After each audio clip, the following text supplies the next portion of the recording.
Hola, en este video voy a explicar el análisis y la simulación de un inversor trifásico PWM.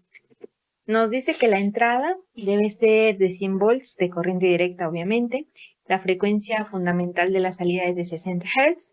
La carga está conectada en estrella con una carga de conexión tipo RL, donde la resistencia es de 10 ohms y la inductancia de 20 milihenrios. Se nos dice que debemos considerar un índice de modulación en amplitud de 0.7 y un índice de modulación en frecuencia de 9.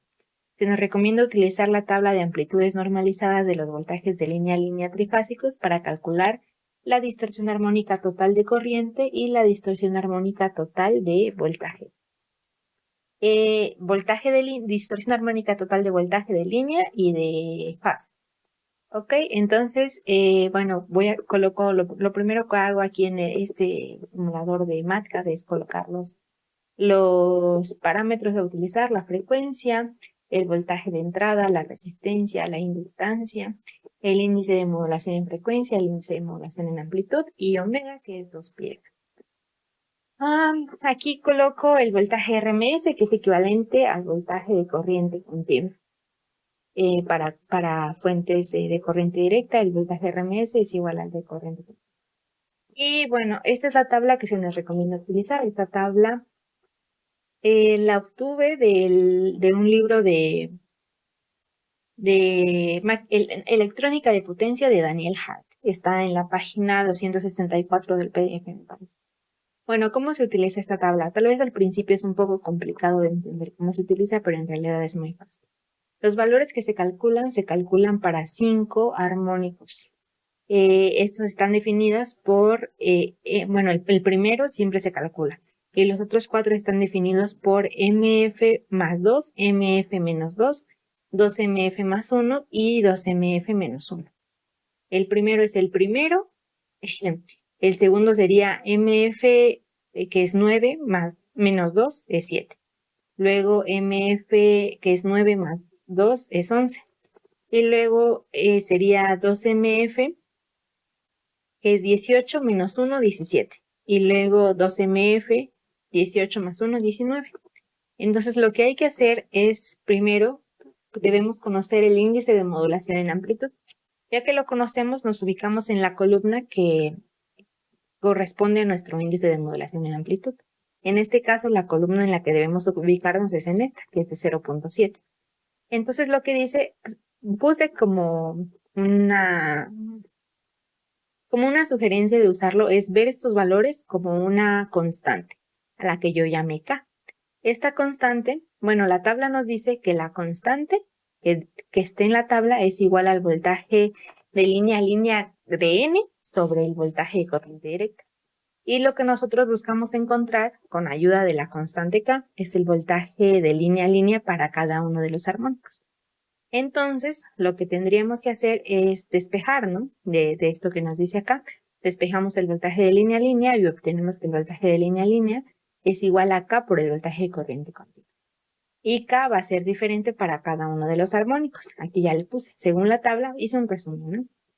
Para n igual a 1, K va a ser de 0.606. Para n igual a 7 y n igual a 11, K va a ser igual a 0.150. Y para n igual a 17 y n igual a 19, K va a ser de 0.307. Entonces ya lo puse acá, ¿no? K1 es 0.606, K2 es igual a 0.150 y K3 es igual a 0.307. Entonces lo que vamos a hacer es calcular los voltajes de línea a línea para cada uno de los armónicos. El voltaje de línea a línea 1 va a ser la constante 1 por el voltaje de corriente continua. El 7 y el 11 va a ser el voltaje de corriente continua por la constante 2 y el 17 y el 19 va a ser el voltaje de corriente continua por la constante 3. Ya que tenemos eso, calculamos el voltaje de línea a línea pero de RMS. Este voltaje de línea a línea RMS está relacionado con el voltaje de línea a línea pico, se podría decir. Voltaje de línea a línea, pero en cada uno de los armónicos, ¿no? Y este está representado por voltaje de línea a línea sobre raíz de 2 y ahí obtenemos el voltaje RMS para cada uno de los armónicos. Voltaje de línea a línea. Ahora queremos calcular el voltaje de línea neutro. Este se calcula, tiene una relación con el voltaje de línea a línea y va a ser el voltaje de línea a línea sobre raíz de 3. Lo hacemos para cada uno de los armónicos. Y luego calculamos el voltaje de línea a neutro, pero RMS. Ese se calcularía dividiendo el de línea a neutro sobre raíz de 2. Ok, ya tenemos el voltaje de línea a línea, el voltaje de línea a neutro y sus valores de RMS. Entonces ahora lo que sigue es calcular las corrientes pico y las corrientes RMS. Para calcular la corriente necesitamos el valor de las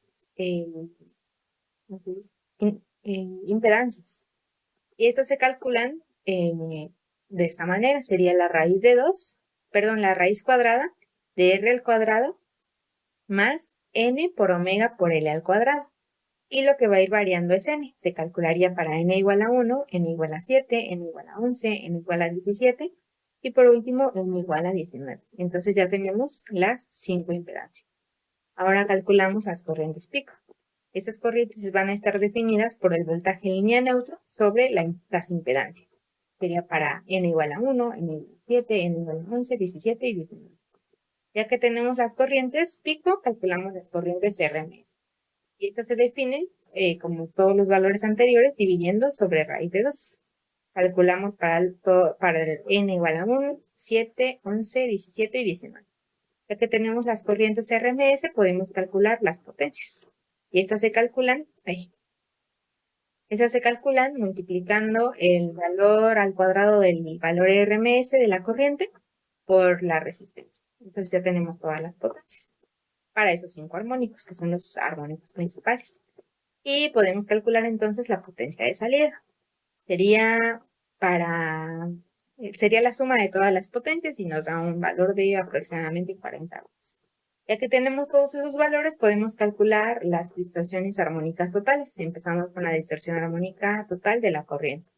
Esa se calcula dividiendo la raíz cuadrada de la suma de los cuadrados de todas las corrientes RMS, excepto del primer armónico, y dividiéndola sobre la del primer armónico. Y nos da una distorsión armónica total del 0.095, que es aproximadamente un 9.5%. Calculamos la distorsión armónica total de línea neutro y eso se calcula de manera similar, pero ahora utilizando los valores de RMS del voltaje de línea neutro. Sumamos los cuadrados de los voltajes del N igual a 7 hasta el N igual a 9, le sacamos la raíz cuadrada y lo dividimos entre el valor del primer armónico. Y de manera similar para la distorsión armónica total del voltaje de línea a línea, pero utilizando valores de línea a línea RMS. De aquí podemos observar que la distorsión armónica total de línea a línea es exactamente igual a la distorsión armónica total de línea a línea. Y eso siempre será así. Ya que tenemos todo el análisis y ya calculamos las distorsiones armónicas totales, que es lo que nos pide el problema, podemos ahora analizar la simulación en MATLAB Simulink. Ya la tengo aquí abierta. Bueno, ¿cómo está? ¿Cómo se hace la simulación? Voy a hacerlo un poco de eso. La simulación se hace algo así. Colocamos nuestra fuente de voltaje de corriente directa, una fuente de 100 volts. Colocamos nuestros 6 MOSFETs de esta manera. Y estos MOSFETs van a estar impulsados por 3 PWM diferentes. Para este primer bloque de MOSFETs, el PWM normal, como se genera, ahorita voy a explicar cómo se generan los PWMs, pero ese PWM entra de manera directa al MOSFET de arriba. Y se pone una compuerta NOT para que el PWM negado entre al MOSFET de abajo. El siguiente PWM, el normal, entra al MOSFET de arriba y el negado al de abajo, y de manera similar para el tercer bloque de MOSFETs. Entonces, ¿cómo están definidos estos PWMs? Yo los puse en un subsistema para que fuera más fácil de visualizar, pero bueno, ¿qué hay dentro de este subsistema? Dentro de este subsistema se generan los PWM. Tenemos una señal sinoidal y una señal triangular. Esta señal, bueno, lo que hace este bloque es que dice, cuando la señal senoidal sea mayor o igual a la señal triangular, el PWM va a ser 1 y cuando sea lo contrario, el PWM va a ser 0. Y bueno, ¿cómo están definidas estas señales? Esta señal senoidal, la amplitud está definida por el índice de modulación en amplitud. La frecuencia es de 60 Hz, pero como nos lo piden radianes sobre segundo, pues tiene un valor de 377. Y la fase es de 0 para el primer bloque de MOSFETs. Es importante mencionar eso. Luego la señal triangular está definida de esta forma. Bueno, si vemos la señal triangular, le voy a hacer un poco de zoom para que analicemos cómo estaría definida. Ahí está, ¿no? Lo que definimos aquí es un ciclo de la señal triangular. Lo que tendríamos aquí, si siguen el cursor, sería que la señal triangular vale 0, luego vale 1, luego vale 0, luego vale menos 1 y luego vale 0 otra vez. Entonces eso es lo que colocamos acá. Expresamos un ciclo de la señal triangular, que es la que se va a estar repitiendo. Y entonces lo que tenemos en esta estructura son los valores que tiene, ¿no? Y lo que tenemos arriba son los valores en unidades de tiempo. Corresponden así como va en la regla. Va a valer 0 en la unidad 0, 1 en la unidad 1, 0 en la unidad 2, menos 1 en la unidad de tiempo 3 y 0 en la unidad de tiempo 4. Y eso se multiplica por 1 sobre, no me acuerdo exactamente por qué era el 4, si recuerdo se los digo. 1 sobre 4 por el índice de modulación en frecuencia por la frecuencia fundamental, que es 60. Y bueno, así es como se define la señal triangular.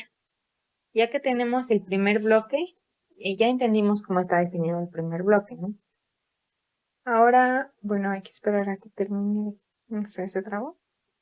Estaba abriendo la librería. Bueno, nos salimos del subsistema y vamos a ver el segundo bloque. La señal senoidal está definida exactamente igual, pero hay algo importante aquí, y es que ya metemos un desfase. En el segundo bloque del PWM, la señal senoidal deberá estar desfasada 120 grados adelante. Por eso pone, bueno, como nos lo piden radianes, pues sería 2 tercios. Pero, pues en realidad son 120 grados. Y así se define la señal senoidal para el segundo bloque de PWM. Y la señal triangular se define exactamente igual. Vamos a ver el tercer bloque de PWM.